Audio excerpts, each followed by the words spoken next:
Hello, so today we're going to talk about Ryan. It's my husband. So we know some about his life, but we just want to know, how did you grow up? How was your environment growing up? We both had different environments, so we want to know a little bit more about your background. Yeah, because I definitely want to share with you guys, because before we go forward trying to share with you, here's some tips, some strategies, the secrets to success on how to live an extraordinary life with no regrets from the perspective of a Jehovah's Witness. That's kind of like our motto. That's what we say on our pages and about and stuff like that. Before we share any tips, strategies, whatever the case may be, we want you guys to actually know who we are. And we're going to do a little introduction video that's like a minute. It's just going to be the biggest challenge of my life because I can't speak for under an hour. So tell them a little bit about yourself.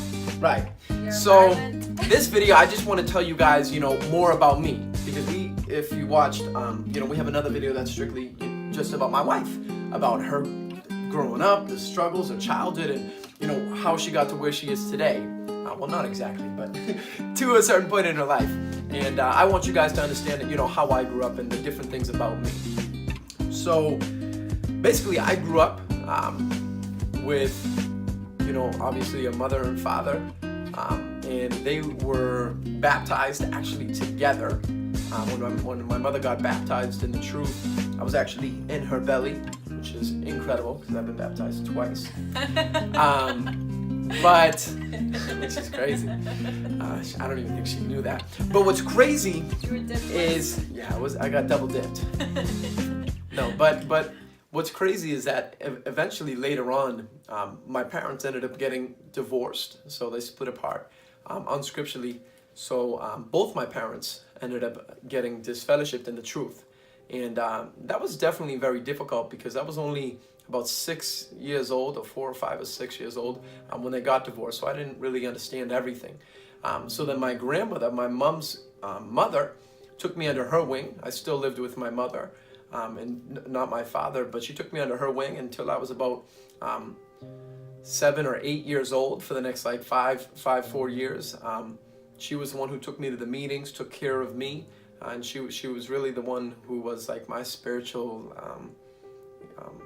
person in my family who really guided me every step of the way. Right, because my mom, she stopped going to the meetings completely. She didn't really have the desire to go back to the truth. Neither did my father.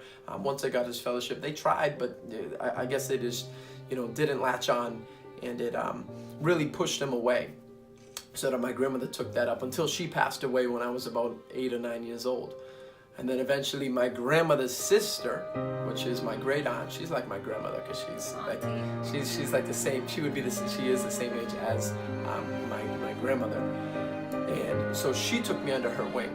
And this was difficult because growing up at that time, I was living in a household where my father wasn't around.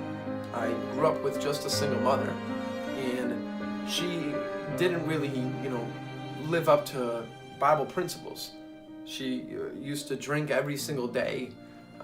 She was a heavy alcoholic.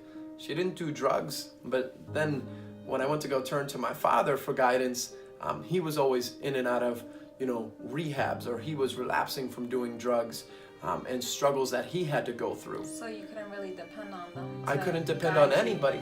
Anything, really. Right. So the only guidance that I had was my great aunt, because she was the only family member that I had, but it was so difficult because she lived over an hour away, so the environment that I grew up in was not really ideal for somebody trying to fall in love with Jehovah, for somebody who's trying to stay firm in the faith. And although I was an unbaptized publisher, and I did my best in a congregation, and I tried my best to give number 3 talks at 12 and 13, and do Bible readings, and sometimes my mother or my father would show up for talks and Bible readings, and I would think to myself, wow, this is it. They're gonna come back to the truth. I mean, they're at the meeting.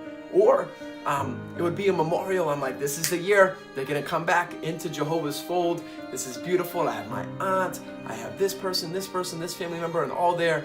And then the next meeting will come and nobody would be there. So you felt like discouraged.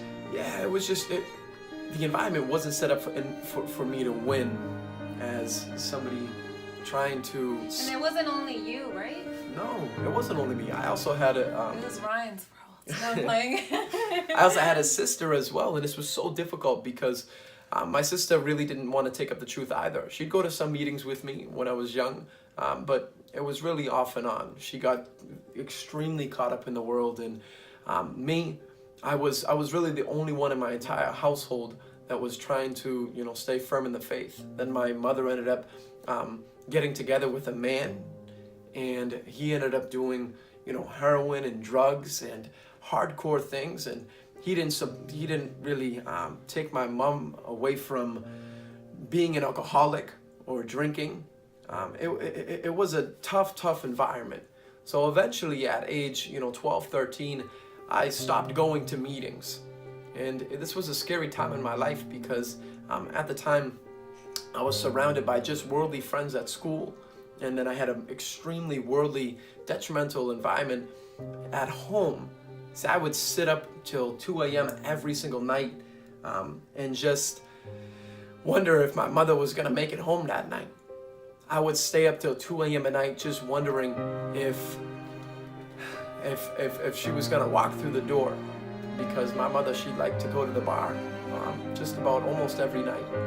And I'd wonder if she was gonna kill somebody drunk driving, or if somebody was gonna kill her, because they were also doing the same thing. So you were worried. So you were acting like the grown up. Right. And she'd come home and I'd, speak to her at, 14, 15, 16, 17, Mom, don't you think this is killing, your health? And don't you think that this is tough for me, for my sister? This is, not setting the best example. But she claimed to suffer from severe depression. My stepfather claimed to suffer from severe depression.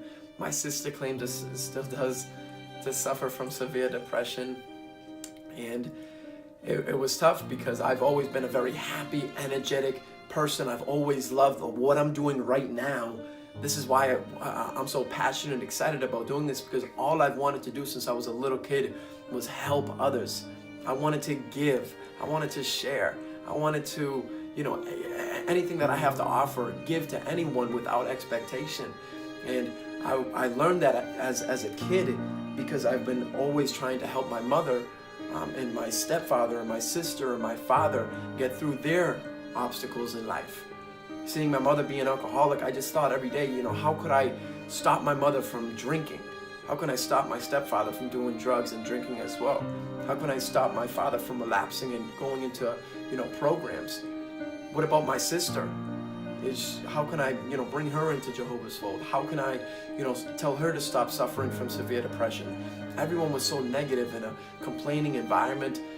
Even when people worked, it wasn't that they were happy about their job. They weren't doing what they loved. It was so difficult. But thankfully, Jehovah came back in my life. It was crazy. I remember it to this day. I was sitting in my bed in my living room, and about a week or two before this day, I prayed to Jehovah. I said, this stuff just gotta end. I was getting treated horribly in school. Not that I was getting bullied, but the environment was getting so bad, where influence of girls and drugs and all these different things. It's just easier to do what everyone is. Right. Go with the flow, because 100%. it's easier to do what they're doing 100%. than go against them. If all of your entire environment and it's so normal to do drugs, to smoke marijuana, to drink, to party, to have relationships with women, have girlfriends. That's what I was encircled with, and it was difficult to break out of that or to deny that, because my home environment was exactly that. Everyone was smoking weed, everyone was drinking, everyone was lying, everyone was cheating, everyone, had no standards, no morals, no principles to live by. So how was I gonna do that? Especially living in that environment. And one day I said, Jehovah, this is enough. I don't want to live like this anymore. I don't want to do this anymore. I don't want the girlfriends, the drugs, the parties, the family, the negative family. I don't want to be a part of this anymore. Take me back to when I was 13 years old, when I was part of that congregation, because I missed that brotherhood. I knew that, the one thing that I never forgot from when I was going to meetings as a kid was the amazing friendships that I had. And that's what I tell my wife all the time. I said, there's one thing that we always need in our marriage, and that's trust. And there's one thing I always knew in the congregation is that I could trust my brothers and my sisters. But at school, the girls, the friends, the so-called friends, I could never trust them. I had my best friends trying to, betray me. I had my best friend, my best friend in high school, set me up to get robbed, stealing everything inside of my house 3 times. It was so detrimental.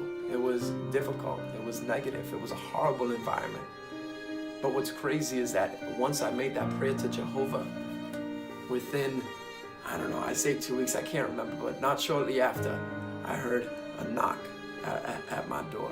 And it was actually a brother in the local congregation that lived near my house. And he said, can I share something with you? And I said, absolutely. And it was just me at the time, and I opened the door, and he shared something with me, and I knew that Jehovah had answered my prayer. And I decided, from that day forward, I wrote it on my phone, to-do list, start serving Jehovah again. And I decided I was going to, start serving Jehovah again. I wasn't going to let anything, hold me back. And I made a strong conviction. From that day, I never smoked weed in my life. I was drinking, partying, girls, intimacy, even every single friend I cut off up until like 3, and eventually cut them off as well. And I made a, You went to the extreme, huh? I went all out. I stopped watching television. I stopped listening to, He's that type. music. I either do it or I don't. Yeah, and I'm not as strict as I was, back then. But I just said if I'm gonna do this, I want to go all in. I want to go gung ho. You guys understand that when you about to get baptized, somebody when they get baptized, they're fired up. They're reading the Bible every day, and they're consuming everything. Everything's Jehovah God, the paradise, which is awesome. That's the way we should be.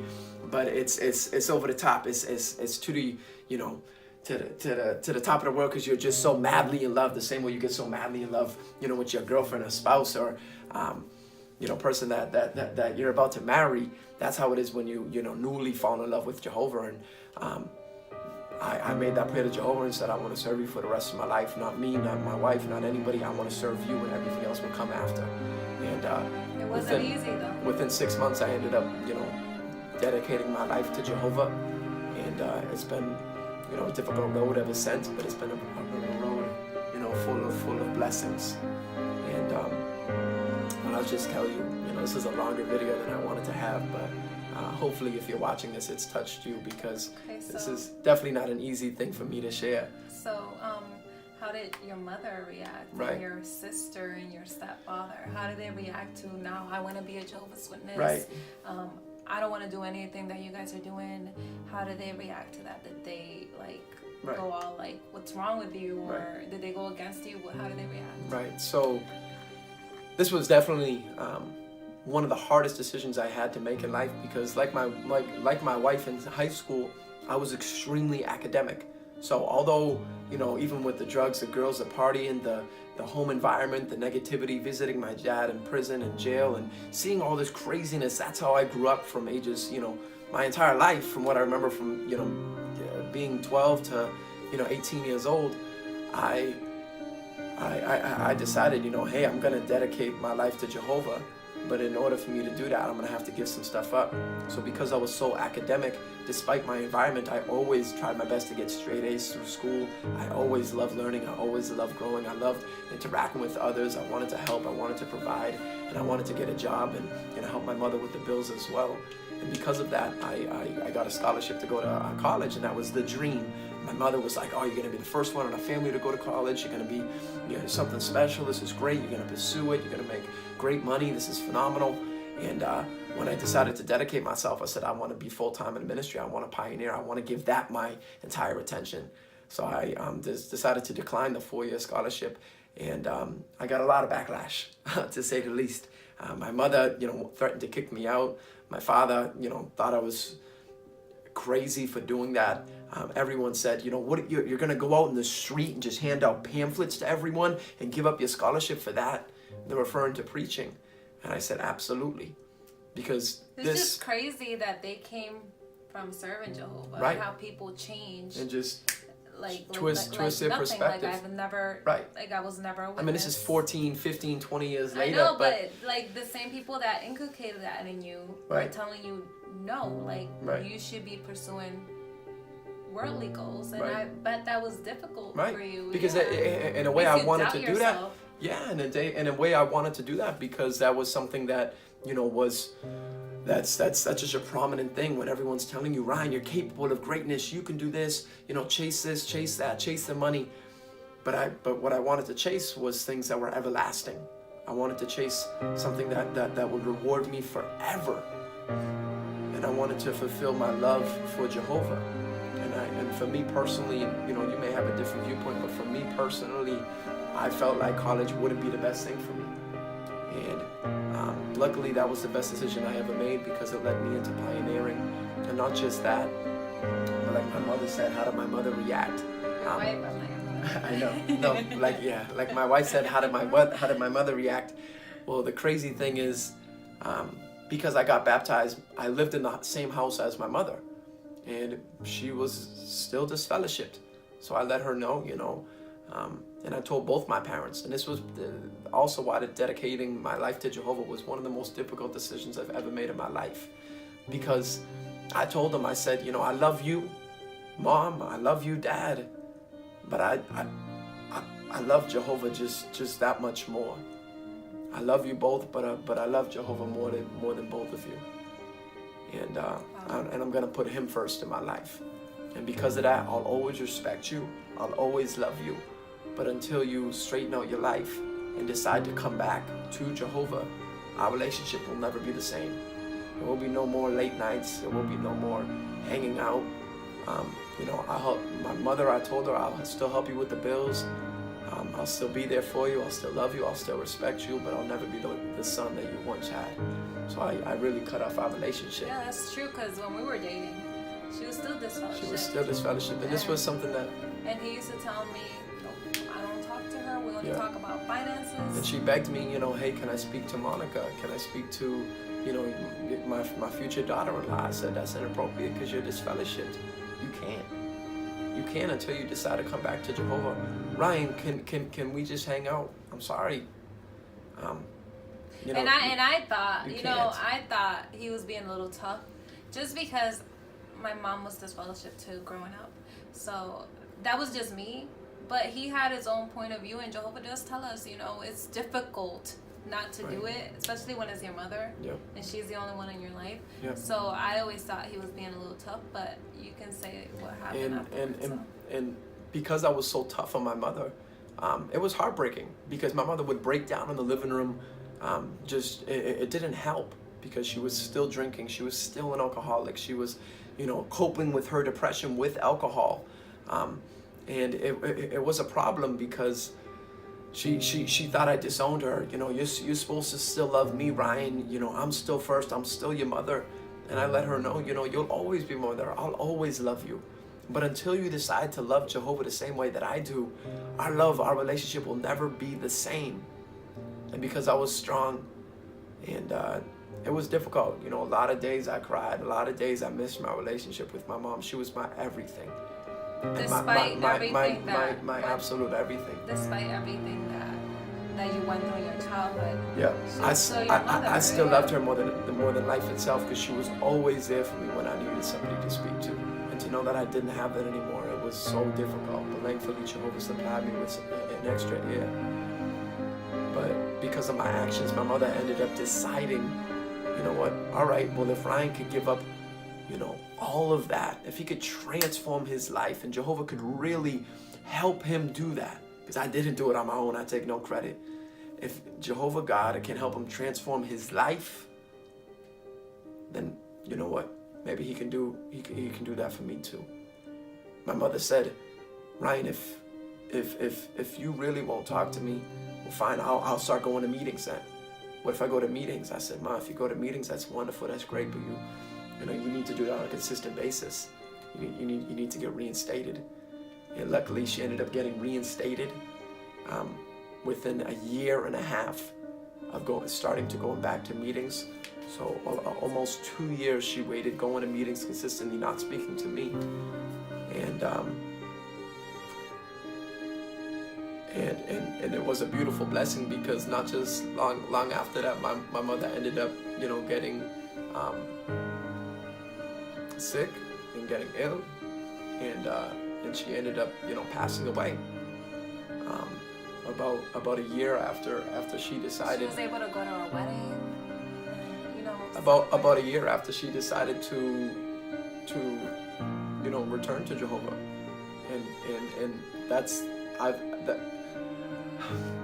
I'm not more grateful for anything in my life than that, to know that she says to me, and I take no credit at all. I blame Jehovah for absolutely everything. He's the one to blame for my mother coming back into the fold in a good way. Because, but she says, Ryan, if it wasn't for your strong example, I never would have came back into the truth. That's what she told me. The brothers, the sisters, the elders, they said, Ryan, it was your strong example of you coming back into the truth and you staying firm, you preaching, you taking it seriously, that allowed your mother to come back into the truth. And luckily, she really did. And I know right up until the day she died, that was the best year of her entire life. My mother died at 47 years of age, and extremely young. For a number of reasons, she passed away. Because she really just didn't take care of herself. Her actions, her standards in the past caught up with her. But the beautiful thing is that she was able to enjoy the last year of her life in Jehovah's organization. When she came back, she didn't just come back, she came back running. She said, she commented at every meeting, heartfelt. She was begging, she was pleading, she was so good excited.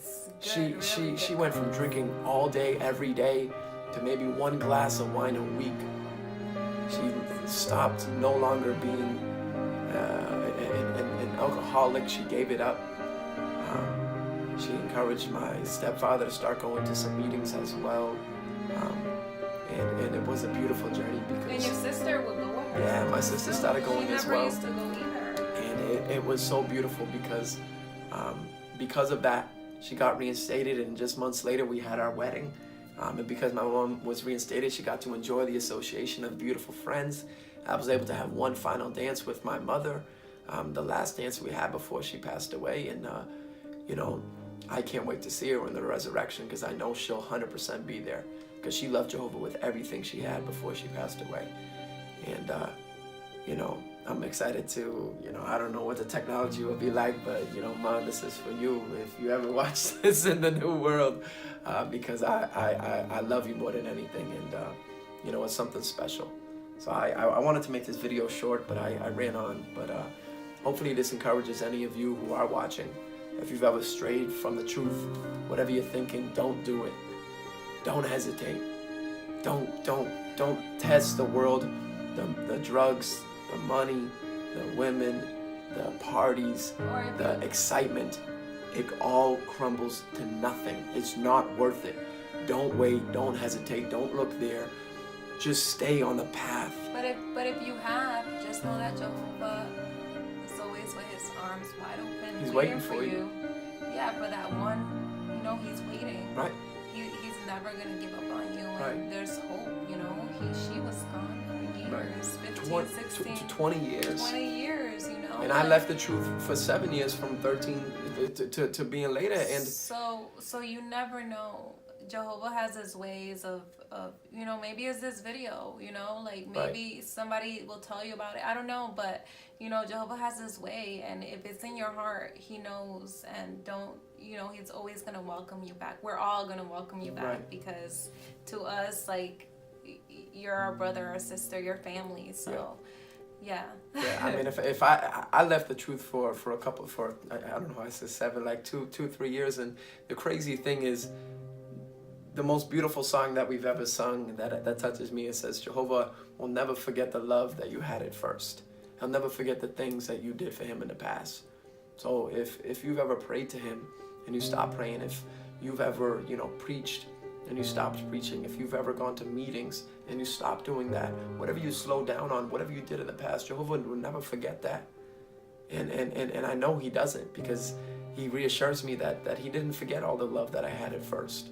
He didn't forget my mom's love that she had at first. But he ignited that fuel. It was like a little torch that was always there. That flame was always lit. But once you decide to take out the cage and allow Jehovah to put the wood in, pour the gasoline in, he'll blow that fire that you had at first up, and you'll take the truth running. So hopefully this was able to encourage you guys. That's all we want to do. So whether it's my example, it's my wife, it's somebody you read in the Bible, on Truth Transforms Lives, on wherever you look, hopefully this video was able to make you smile at least. If you haven't left, don't ever do it.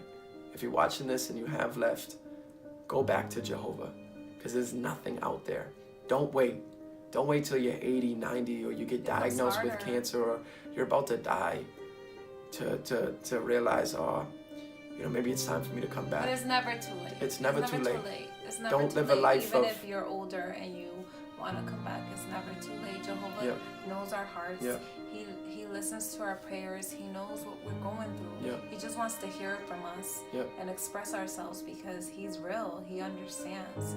So we just need to let him know and just go back. Just take that step. It's not easy, but... And if you you're going through that, or if you know anyone that is, share this video with them, with as many people as you can that you think might be encouraged by this. And then if they want to get in contact, if you're a woman, speak to my wife. If you're a man, reach out to me. We're here to support you as well. If there's anything that we can do, we'd love to answer any questions for you. Speak to the elders, speak to those in the congregation. Don't hesitate. I'm telling you, if I could do it, if my mother could do it, I'm telling you, I promise you, we came from the craziest of crazy. It wasn't like we just strayed. We went all out, gung-ho in the world. If we could do it, you can 120% do it as well. And don't ever think that when you go to a brother, he's going to judge you. Because that's no the judgment. wrong mentality. That's what Satan wants you to think, that everyone's going to see you. Oh my gosh. They're going to ask you about your past and what you did. Or he came back, No. We'll be happy that you came back, and no one's going to judge you. The only person that knows you is Jehovah. He knows your heart. That's the only person that should matter to you is Jehovah God. No one else. He knows. He controls everything. Right. So that's all that matters. 100%. And if no one's told you that, they love you today, we love you. So don't worry about it. Hopefully this was really able to be inspirational to you. And not just inspirational, but inspiration's great, but it's horrible if it doesn't take action. So we love you guys. We're so grateful that if you were watching this the entire time, that you made it to the end. We're super excited to share all the things that we've learned and how it has helped us, over the course of our life and where we are today and how we've got here. So if you haven't already done so, be sure to subscribe and share this with anybody that really needs to hear this. Love you guys. Bye.